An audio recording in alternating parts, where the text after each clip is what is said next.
Kampante si Vice President Sara Duterte na malakas ang suporta para sa Duterte slate. Ngunit iginit niyang may pangamba sa umunay vote buying gamit ang pondo ng gobyerno at dayaan sa halalan. Si Jason Rubrico sa report. Mapamotorcade man o sa mga campaign rally, hindi may tatanggi ang malawak na suporta ng taong bayan sa Duterte na siyang mga pambato ni dating Pangulong Rodrigo Duterte sa Senado.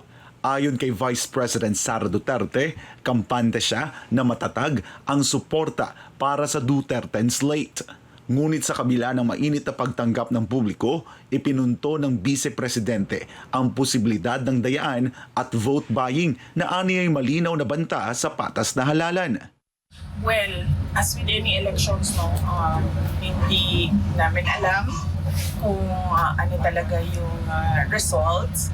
But so far, kung basihan lang naman natin yung reception o pagtanggap ng mga tao sa mga senator candidates na Duterte ng PDP, okay naman. I think we have more than a majority support. But syempre, meron din kaming concerns sa dayaan at meron din kaming concerns sa yung vote buying. Partikular na tinutukoy ni VP Sara ang umano'y pamimigay ng ayuda gaya ng tupad, AIX at AKAP na ginagamit umano ng mga kandidato ng administrasyon bilang bahagi ng kanilang pangangampanya.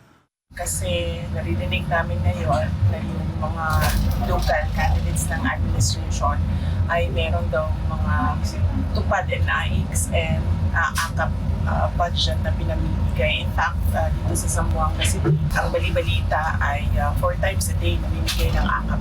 Ayon sa kanya, makikipag-ugnayan siya sa pamunuan ng PDP laban upang talakayin ang dapat gawin laban sa umunoy pag-abuso sa pamamahagi ng ayuda para sa kampanya. Isaaniya kasi itong hakbang na tila kinukonsinti at binibigyan ng legal na proteksyon ng COMELEC sa pamamagitan ng ipinagkaloob nitong exemption. Kausapin namin yung partido ng PDP with regard to sa abuse ng AKAP at AIX. Pero ang unang-una kasi nito ay binigyan sila ng exemption ng COMELEC. Ang DSWD ay binigyan ng exemption sa mga ayuda programs nila. So, lumalabas na parang ang legal vote buying ang nangyayari ngayon. Para sa Diyos at sa Pilipinas kumahal, ako si Jason Rubrico, SM9 News.